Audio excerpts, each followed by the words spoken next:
50, उम्र 18 साल। एक क्लर्क के रूप में काम करने के लिए एक हिंदुस्तानी युवा यमन देश पहुंचता है। वहां पर एक बंदरगाह पर बहुत बड़ी कंपनी में बहुत छोटी सी नौकरी से शुरुआत करता है और अचानक उस देश की करेंसी रियाल गायब होने लग जाती है। चारों ओर हाहाकार मच जाता है, करेंसी कहां जा रही है। और सोर्स ढूंढने जब निकलते हैं तो पता चलता है कि बंदरगाह पर एक छोटा सा क्लर्क खुला ऑफर देकर बैठा है, जिसके पास जितनी करेंसी ले आओ। और जब गहराई से जांच की गई तो पता चला वो तेज दिमाग क्लर्क, उसने पहचान लिया था कि हर सिक्के में जो सिल्वर है वो करेंसी की एक्चुअल वैल्यू से ज्यादा है। वो सबसे सिक्के लेता, उनको पिघला देता और उसकी चांदी को ब्रिटिश व्यापारियों को बेच देता। 3 महीने लग गए सरकार को पकड़ने में उस तेज बुद्धि वाले आदमी को। तब तक वो लाखों रुपया कूट चुका था। कौन था वो शख्स? धीरज लाल हीराचंद अंबानी। वो अंबानी जिसके सपने देखकर हर इंसान बड़ा होता है। वो अंबानी जिसकी चर्चा हर स्कूल, हर कॉलेज, हर घर, हर बिजनेस कोचिंग, हर मोटिवेशनल सेशन में होती है। वो अंबानी जिसके अंदर अमेरिकन स्टाइल ऑफ एंटरप्रेन्योरशिप थी। वो अंबानी जिसके अंदर जापानीज का फोकस था और सबसे तेज गुजराती दिमाग था। इन तीनों का मिश्रण। दोस्तों, आज हम बात करेंगे उन धीरू भाई अंबानी की जिन्होंने महज 3 कुर्सी और 1 टेबल से रिलायंस लगा दिया, और जिन्होंने अपना ही माल खुद को बेच दिया, जिनके बारे में लोग चोरी छुपे कहते हैं। वो अपने लिए नियम बनवाते थे और वो अपनी सरकार खुद चलाते थे।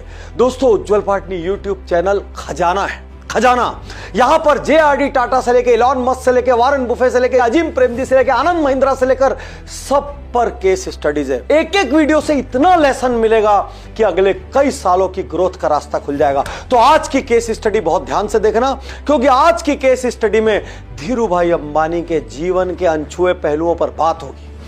कड़वे कड़क बिजनेस लेसन्स मिलेंगे और आज जब इस केस स्टडी के बाद आप बाहर निकलेंगे, आप बदल चुके होंगे, आपके सपने बड़े हो चुके होंगे और आप किसी सबसे बड़ी बाधा को उखाड़ने के लिए निकल पड़ेंगे, क्योंकि आप धीरू भाई की तरह ना सुनना स्वीकार नहीं करें। लोग सोचते हैं कि पेट्रोल पंप पर पेट्रोल भरने वाली पहली नौकरी धीरू भाई ने की। अरे नहीं भाई, 12 साल की उम्र में धीरू भाई ने क्या किया आप सुनकर दंग रह जाएंगे।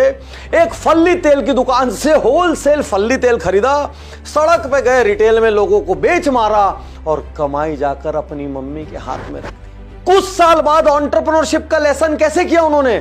माउंट गिरनार गुजरात में चाट पकौड़ों का ठेला लगा दिया। एक व्यक्ति आया, उसने बोला, शक्ल से तो तुम बड़े अच्छे घर के लगते हो यार, चाट पकौड़ा बेच रहे हो, इतना छोटा काम कर रहे हो। धीरू भाई ने उस दिन उससे कहा, कोई भी धंधा छोटा बड़ा नहीं होता, और इस सिद्धांत को उन्होंने जीवन भर फॉलो किया। दोस्तों, 12 साल की उम्र भी कोई उम्र होती है? तो यदि आप अपने बच्चों से ये कहते हैं अभी बहुत छोटी उम्र है, छोड़ दीजिए। यदि आप अपने बारे में ये सोचते हैं अभी बहुत छोटी उम्र है, छोड़ दीजिए। यदि आप सोचते हैं कोई धंधा छोटा है, तो याद रखिए, चाट पकौड़े वाला आदमी हिंदुस्तान कॉर्पोरेट जगत का महानायक बन सकता है। शुरुआत कभी भी कहीं से भी आज अभी इस क्षण की जा सकती है। आज के इस पहले लेसन से मैं इस केस स्टडी की शुरुआत करता हूं। 29,000 शिलिंग मतलब $3,000 लेके 1958 में धीरू भाई अंबानी इंडिया चले आए। साथ में थी कोकिला बेन, गोद में थे मुकेश और कोकिला बेन के पेट में थे अनिल। और धन्यवाद धीरू भाई, यदि आप नहीं आते तो इस देश को मुकेश अंबानी नहीं मिलते। दुनिया के सबसे बड़े रईसों में यह देश का कोई व्यक्ति शुमार नहीं होता। दोस्तों, गुजराती दिमाग था। सबसे पहले गुजरात की मिट्टी छुएगा। गुजरात पहुंचे, सौराष्ट्र पहुंचे और वहां पर उन्होंने ऑटोमोबाइल स्पेयर्स का बिजनेस करने का निर्णय लिया। उनके एक दोस्त ने थोड़ी देर बाद की दोस्त हिल गया। दोस्त ने बोला, भाई ये ऑटोमोबाइल के धंधे में बहुत नुकसान है, छोड़। तेरी बुद्धि बड़ी है, तू बड़ा करने बना है, बड़ी मंडी में जा। और वहीं पर धीरू भाई को बात जच गई। उन्होंने बोला, बड़ा करना है तो बड़ी मंडी में जाना पड़ेगा। आज आपसे कहना चाहता हूं, यदि आपको लगता है ना आपके में टैलेंट है, यदि आपको लगता है आपके आइडिया में दम है, यदि आपको लगता है कि कुछ बड़ा करना है, इतिहास रचना है, छोटे शहरों से बाहर निकलो, बड़ी मंडियों तक पहुंचो, जैसे धीरूभाई ने मुंबई का रुख किया। एक फोन, एक टेबल और 3 कुर्सी, 350 स्क्वायर फीट मस्जिद बंदर में इन्होंने अपने सेकंड कजिन चंबक लाल जी के साथ मिलकर ऑफिस खोला। किसका ऑफिस? दिल थाम लीजिए, आज जो रिलायंस है उसका ऑफिस। और ऑफिस इतना बड़ा था कि कोई गेस्ट आ जाए, मिलने वाले आ जाए, मीटिंग के लिए आ जाए, तो खुद धीरूभाई उठ के यूं टहलने लग जाते थे और टहलते टहलते यूं दिखाते थे सोच रहे हैं, बात कर रहे हैं, जबकि असलियत ये थी वहां पर बैठने की जगह कम थी, कुर्सियां कम थी। लेसन क्या है? आज छोटी शुरुआत की जा सकती है। हो सकता है आज आपके पास ऑफिस के लिए स्पेस ना हो, आइडिया बड़ा होना चाहिए। हो सकता है आज आपकी टीम बड़ी ना हो, सोच बड़ी होनी चाहिए। हो सकता है आज आपके पास साधन नहीं हो, लेकिन सपने बड़े होने चाहिए। जिनके भी बिजनेस में पार्टनर्स हैं, जो भी ज्वाइंट फैमिली बिजनेस कर रहे हैं, इस हिस्से को बहुत ध्यान से सुनिए। धीरूभाई अंबानी का पार्टनरशिप का बिजनेस था, दमानी उनके पार्टनर थे। धीरूभाई अंबानी की स्पीड बहुत तेज और दमानी थोड़ा डर डर के, रुक रुक के, सोच सोच के व्यापार करने वाले। एक बार धीरूभाई को लगा यान का रेट बढ़ेगा, उन्होंने उसको होल्ड करना स्टार्ट कर दिया, स्टोर करना, स्टॉक करना स्टार्ट कर दिया। स्टॉक बढ़ गया, दमानी घबरा गए। उन्होंने धीरूभाई से कहा एक्सपोजर कम करो। धीरूभाई ने समझाने की कोशिश की, दमानी नहीं माने। दोनों के बीच सोच का गैप था, दोनों के बीच स्पीड का गैप था। नॉर्मल बिजनेस ओनर क्या करता? अब यार पार्टनर नहीं मान रहा है तो क्या करें, छोड़ो, जाने दो। धीरूभाई सुनने वालों में से नहीं थे। क्या किया उन्होंने, और ये किस्सा सुनाते वक्त मेरे अंदर गुदगुदी सी हो जाती है। उन्होंने खुद को माल बेच मारा और इसको सीक्रेट रखा। दमानी को उन्होंने ये दिखाया सारा माल बेच दिया है, लेकिन एक्चुअली उन्होंने वो माल सारा का सारा खुद को बेच दिया था। 3-4 हफ्ते बाद यान का रेट बहुत तेज हो गया। उसके बाद उन्होंने दमानी जी को असलियत बताई और एक बात कही, बिजनेस नहीं आता तो बीच में हस्तक्षेप मत करो। If you don't know business, don't interfere. सारी फर्में मेरी बात ध्यान से सुनो। बहुत सारे घरों में बिजनेस इसलिए स्लो है क्योंकि कई टैलेंटेड लोग हैं, स्पीड से जाना चाहते हैं, लेकिन कोई दूसरा उनको रोक रहा है। एक्सपेंड करना चाहते हैं, कोई दूसरा उनको रोक रहा है। नई प्रोडक्ट लाइंस लाना चाहते हैं, कोई दूसरा उनको रोक रहा है, क्योंकि सोच का फर्क है और स्पीड का फर्क है। अब आपके पास 2 रास्ते हैं, या तो आप रुक जाइए, अपने टैलेंट को जाने दीजिए, अपनी अपॉर्चुनिटीज को खो दीजिए, या चैलेंज कीजिए अपने पार्टनर को, उसके सामने खड़े होइए। और यदि वो पार्टनर नहीं माने तो क्या करेंगे? आम रहना स्वीकार कर लेंगे, चुपचाप बिजनेस को नैरो डाउन कर लेंगे? नहीं, वो करना जो धीरूभाई ने किया। उन्होंने अपने पार्टनर को उसके बिजनेस के हिस्से की कीमत देकर विदा कर दिया। कभी कभी आपको अपने पार्टनर्स को विदा भी करना पड़ेगा, ईमानदारी से सलाम भी करना पड़ेगा, क्योंकि किसी कम टैलेंटेड और स्लो आदमी को हक नहीं है कि वो ज्यादा टैलेंटेड आदमी के पैरों की बेड़िया बन जाए। अभी 2 दिन पहले एक बिजनेस कंसर्न, एक बहुत बड़ा ज्वाइंट फैमिली बिजनेस मेरे पास पर्सनल कंसल्टेंसी के लिए आया। वहां सबसे बड़ा चैलेंज क्या था? 4 भाइयों में 2 को दिख रहा था बिजनेस में जबरदस्त स्कोप है, थोड़ा सा रिस्क लेना पड़ेगा, थोड़ा सा लोन लेना पड़ेगा, कुछ 1-2 लोगों को शहर छोड़ के दूसरे शहरों में ब्रांचेस खोलनी पड़ेगी, और 2 लोग तैयार नहीं थे। और पिछले 7-8 साल से सारी ग्रोथ अटक गई थी क्योंकि उनके बीच में कॉन्फ्लिक्ट चल रहे थे, और घर के कॉन्फ्लिक्ट सुलझाना बहुत कठिन होता है। 3 घंटे की उन्होंने जब मुझसे पर्सनल कंसल्टेंसी ली तो मैंने उनको यूं झंझोड़ के उनकी आंखें खोल दी, और वो बचे हुए 2 बिजनेस ओनर जो बिल्कुल भी लिबर्टी देने को तैयार नहीं थे, उन्होंने वहीं कुछ ऑन स्पॉट निर्णय लिए और लिबर्टी देना तय किया।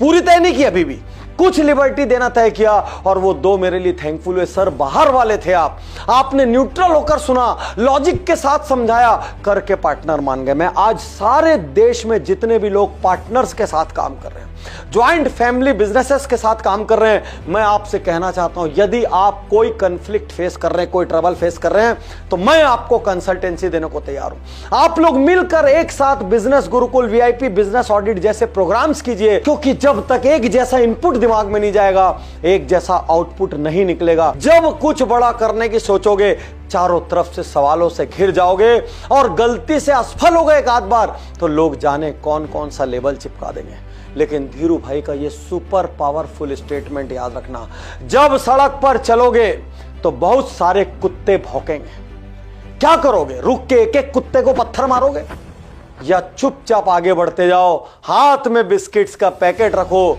जो भौंके मुंह में बिस्कुट डालो और आगे बढ़ो। यह किस्सा सुनकर आप में से कई लोगों को अपनी डिसीजन मेकिंग एबिलिटी पे शर्म आ जाएगी, बड़ा प्रश्न खड़ा हो जाएगा। नरोदा में एक फैक्ट्री फुल शिफ्ट में चल रही थी। धीरू भाई उसी वक्त नए नए मैन्युफैक्चरिंग में आए थे, मार्केट टाइट था और खुद सुबह 6 बजे उठकर इंस्ट्रक्शन पास ऑन करते थे, संघर्ष कर रहे थे कैसे भी करके फैक्ट्री प्रॉफिट में आनी चाहिए। अचानक कुछ मशीनों के स्पेयर पार्ट खराब हो गए और स्पेयर पार्ट्स को जर्मनी से अर्जेंटली मंगवाना पड़े। उनकी सारी मशीनें मॉडर्न होती थी, क्योंकि मैंने शुरू में आपको बताया धीरू भाई अंबानी डेडली कॉम्बिनेशन थे अमेरिकन एंटरप्रेन्योरशिप के, जापानीज टेक्नोलॉजी फोकस के और गुजराती बुद्धि के। अब उन्होंने क्या किया, मुंबई में पार्ट्स आ गए लेकिन ट्रांसपोर्ट नहीं मिल रहा था। कोई ऐसा कारण था, उस दिन कोई भी ट्रांसपोर्टर जाने को तैयार नहीं था। कोई और होता तो क्या करता, आप होते तो क्या करते, मैं होता तो क्या करता, बैठ जाते, रुको रुको रुको। धीरू भाई ने क्या किया, उन्होंने आओ देखा ना ताओ 2 ट्रक खरीदे, उन ट्रकों में डालकर स्पेयर पार्ट अहमदाबाद भेजे और वहां पर जाके उन ट्रकों को बेच दिया। महज स्पेयर पार्ट मुंबई से अहमदाबाद भेजने के लिए महज एक दिन के लिए कोई आदमी ट्रक खरीद सकता है। खरीद सकते हैं जिनके सपने इतने बड़े हों कि वो छोटा नुकसान देखने की बजाय हमेशा बड़े फायदे पर फोकस करें। आपसे एक बड़ा सवाल, छोटे नुकसान में उलझे, माइक्रो मैनेजमेंट में उलझे या बड़ा सपना है? क्योंकि बड़े सपने के लिए जब बढ़ेंगे तो कई छोटे नुकसान होंगे और बड़ा फायदा जब भी देखेंगे कई छोटा फायदा छोड़ना पड़ेगा। धीरू भाई अंबानी की सबसे यूनिक खूबी क्या थी, जिसकी वजह से बहुत सारे लोग उनसे चिढ़ते भी थे, जलते भी थे, परेशान भी रहते थे और बहुत सारे लोग लगातार ये सोचते रहते थे हम ऐसा कैसे करें, हम ऐसा कैसे बने। 1971 गवर्नमेंट ने high unit value scheme launch की।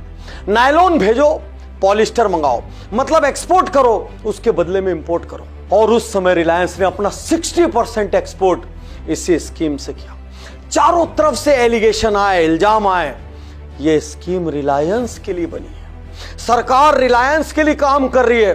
तो धीरू भाई का जवाब क्या था, वो कहते हैं स्कीम सबके लिए थी। जब आपको पता था इतना प्रॉफिट मिल रहा है तो आंख बंद करके क्यों बैठे थे? किसी ने रोका था क्या आपको कमाने से? धीरू भाई अंबानी एक चीज जानते थे कि पहले रिश्ते बनेंगे फिर पैसे बनेंगे। हर पार्टी में उनके रिश्ते थे, ब्यूरोक्रेसी में उनके रिश्ते थे। इसके बारे में बहुत सारी कहानियां प्रचलित है। कुछ लोग कहेंगे सही था, गलत था, लेकिन मैं कहूंगा यदि अपने सपनों को हासिल करने के लिए साम दाम दंड और भेद कोई व्यक्ति लेने को तैयार है तो वो गलत नहीं है। और धीरू भाई अंबानी का एक डायलॉग पूरे दुनिया को जिसने हिला दिया, मैं हर किसी को सलाम करना जानता हूं। आज आपसे एक बात कहता हूं, यदि व्यापार करना है तो आज का जमाना ऐसा है कि हर किसी के साथ आपको संबंध रखने होंगे। वो चाहे पॉलिटिशियन हो, वो चाहे ब्यूरोक्रेट्स हो, वो चाहे इंडस्ट्री लीडर्स हो, वो चाहे लेबर यूनियंस हो, इनके बिना व्यापार नहीं हो सकता। और यदि आप अपनी जगह पर अड़ के व्यापार करने का सोचेंगे, यहां पर मैं ये नहीं कह रहा हूं कि अपने प्रिंसिपल से कॉम्प्रोमाइज करें, मैं ये भी नहीं कह रहा हूं कि गलत माल दें, मैं ये भी नहीं कह रहा हूं कि चीट करें, लेकिन मैं ये कहना चाहता हूं यदि लोग बाधा खड़ी करेंगे तो क्या आप अपने सपनों को छोड़ देंगे या उन बाधाओं को बाईपास करने का रास्ता निकालेंगे? और यहां पर एक क्षण के लिए सही क्या है गलत क्या है छोड़िए, क्योंकि हम एक महानायक की स्टडी कर रहे हैं जिसने हिंदुस्तान को सपने देखने का साहस दिया।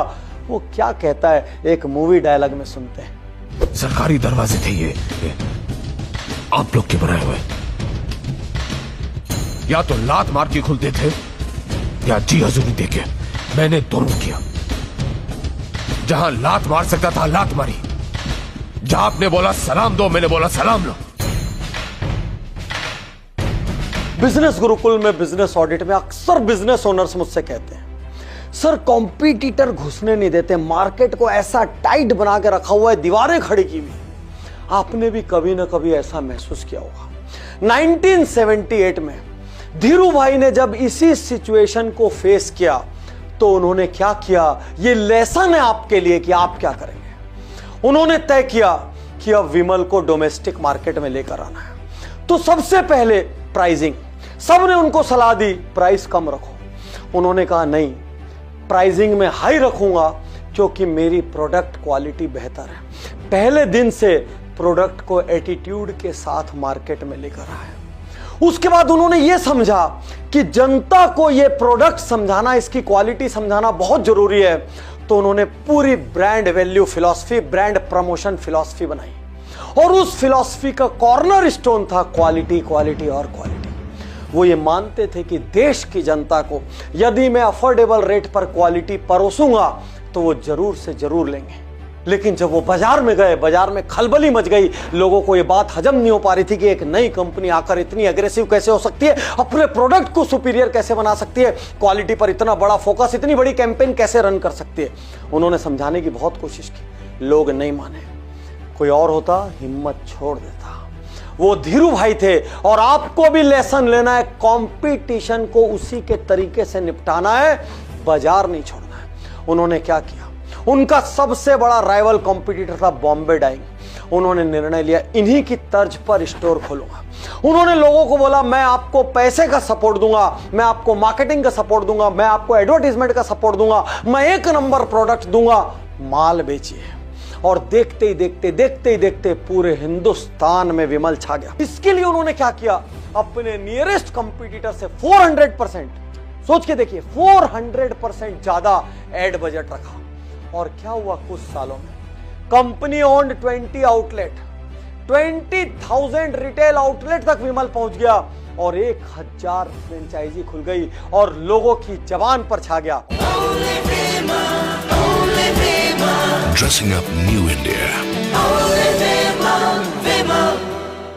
और आज आपसे कहना चाहता हूं, यदि कंपटीशन में रहना चाहते हैं तो अपने यूएसपी को ध्यान से देखिए। प्राइस वॉर सिर्फ प्रोडक्ट का रेट सस्ता करने से कुछ नहीं होगा। यदि मार्केट में हमला करना है, थोड़ा रिस्क लेना पड़ेगा, एग्रेसिव कैंपेन चलानी पड़ेगी, आपको अपने डिस्ट्रीब्यूशन चैनल को भरोसा दिलाना पड़ेगा। मैं खड़ा हूं आपके पीछे, मैं आपको हर किस्म का सपोर्ट देने को खड़ा हूं। मैं कह रहा हूं यदि उस महानायक का कुछ अंश भी हमारे भीतर आ जाए ना, हम वो एग्रेसिव व्यापार कर सकते हैं जिसकी कल्पना भी नहीं की जा सकती और कोई शहर, कोई देश, कोई बाधा नहीं रहेगी। दुनिया के इतिहास में पहली बार हो रहा था, हजारों लोग एक स्टेडियम में बैठे थे, जमा थे, मैच देखने के लिए नहीं थे, रैली देखने के लिए नहीं थे। उनकी गोद में बच्चे थे, हाथ में टिफिन था, आंखों में उम्मीद थी और सब इंतजार कर रहे थे अपने मसीहा का। कौन था मसीहा, क्या कह रहा था वो? उसने उस दिन आवाज लगाई, अलख जगाई, बनना चाहते हो दुनिया की सबसे बड़ी कंपनी।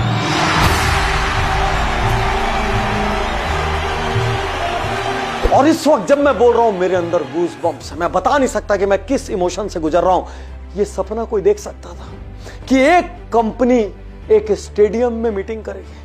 वो व्यक्ति देख सकता था जिसने हिंदुस्तान को इक्विटी के कल्चर से रूबरू कराया, जिसने देश का सबसे बड़ा आईपीओ लाया, जिसने महज 10 रुपए में हजारों लाखों करोड़ों लोगों को अपना पार्टनर बना दिया। और सोचिए इमोशन, जब कोई ये बात कहता है रिलायंस के कुछ शेयर बेचकर मैंने अपनी बेटी की शादी की, मेरा मकान मैंने रिलायंस के कुछ शेयर बेच के बनाया। छोटे छोटे लोग महज कुछ शेयर के साथ आज लखपति करोड़पति हैं। ये श्रेय किसको जाता है? ये श्रेय सिर्फ और सिर्फ जाता है धीरू भाई अंबानी को। और यदि आप और हम स्टॉक मार्केट की इतनी चर्चा करते हैं और इतने आईपीओ में इन्वेस्ट करते हैं तो सीधे सीधे हम सबको अंबानी जी को सलाम करना चाहिए। और यह अंतिम किस्सा सुनाते हुए इस वक्त मेरी आंख में हजारों बल्ब जल रहे हैं। आपसे कहना चाहता हूं, कितनी भी विपत्ति आए, कितनी भी मुश्किलें आए, वो मुश्किलें आर्थिक हो, सामाजिक हो, शारीरिक हो, अरे आप अपंग क्यों ना हो जाएं, उसके बावजूद भी आप सपने देख सकते हैं, उसके बावजूद भी आप विजन रख सकते हैं। धीरू भाई का यह किस्सा बहुत ध्यान से सुनिएगा। एक सुबह मुकेश भाई और अनिल भाई धीरू भाई जी के कमरे में पहुंचे। धीरू भाई बीमार थे, 2002 की बात है। उनको एक तरफ पैरालिसिस हो चुका था, स्थिति ठीक नहीं थी, फिर भी चेहरे की मुस्कुराहट हटी नहीं थी। बच्चों ने पापा से कहा, पापा बहुत टेंशन हो रहा है। क्या बात है? इतना कंपटीशन है मार्केट में, इतनी टेलीकॉम कंपनियां, उस बीच हम रिलायंस लेके आ रहे हैं, टेलीकॉम में घुस रहे हैं, कैसा करेंगे? धीरू भाई अंबानी ने हंसते हुए जो जवाब दिया, यह जवाब विपरीत परिस्थितियों में कितनी क्रांतिकारी सोच रख सकते हैं उसका उदाहरण है। उन्होंने अनिल से कहा, अनिल ये बताओ, सबसे सस्ते रेट पर लोग किस कम्युनिकेशन मीडियम का इस्तेमाल करते हैं? और अनिल सोच में पड़ गए। अनिल ने कहा, पापा पोस्ट कार्ड। धीरू भाई ने जवाब दिया, जिस दिन लोग पोस्ट कार्ड के रेट पर फोन को पालेंगे, उस दिन पूरा भारत इसको अडॉप्ट कर लेगा, पूरा भारत इसका दीवाना हो जाएगा। हिंदुस्तान को कम रेट पर अच्छी चीजें दो, हिंदुस्तानी तुरंत लेता है। आपको पता है तब कॉल का रेट क्या था? 15 रुपए। और रिलायंस ने कितने में लॉन्च किया? 15 पैसे। और मुस्कुराते हुए धीरू भाई ने कहा, जाओ अनिल, कर लो दुनिया मुट्ठी में। और बच्चों ने जवाब दिया, पापा आपने तो स्लोगन दे दिया। और यहां जन्म हुआ था रिलायंस का। रिलायंस इंफोकॉम, जैसा उन्होंने सोचा था। एक सपना हुआ साकार, एक सपना हुआ साकार। वो रिलायंस भले आज नहीं है, अनिल जी की कुछ डिसीजन मेकिंग की गड़बड़ियों की वजह से वो नहीं चल पाया, लेकिन मुकेश ने उन सपनों को सच कर दिखाया और जियो दुनिया की सबसे बड़ी कंपनियों में से एक है। यदि मुकेश अंबानी के विजन की बात करेंगे तो वो विजन कहां से आया? पद्म विभूषण धीरू भाई अंबानी जी ने यह विजन दिया। आज उनके बच्चे दुनिया पर राज करने का सोच रहे हैं। वो विजन कहां से आया? वो विजन उन मुश्किलों से आया जिन मुश्किलों में धीरू भाई पेट्रोल पंप पर काम किया करते थे, या मसाले बेचा करते थे, या किसी देश की करेंसी को गायब किया करते थे। सार ये है, धीरू भाई अंबानी हमारे लिए एक चलता फिरता MBA है। इस केस स्टडी को आपने देखा। मैं चाहता हूं इस वक्त आप अपनी जगह पर खड़े होकर इस महानायक को सलाम करें, जिस महानायक ने हिंदुस्तान को सपना देखना सिखाया, सपना देखना सिखाया। और 6 जुलाई इनकी पुण्यतिथि है। ये व्यक्ति शरीर से अब इस संसार में नहीं, इस देश में नहीं, लेकिन धीरू भाई अंबानी ये सोच कोई ताकत मिटा नहीं सकती। जब जब कोई व्यक्ति बड़े सपने देखेगा, जब जब कोई व्यक्ति गरीबी की बेड़ियों को तोड़ेगा, जब जब कोई व्यक्ति इतिहास रचने का सोचेगा, तब तब वो धीरू भाई अंबानी के सपने जरूर देखेगा। यहां इस क्षण मैं धीरू भाई अंबानी को सैल्यूट करता हूं। थैंक यू धीरू भाई। मैं तैयार हूं, मैं तैयार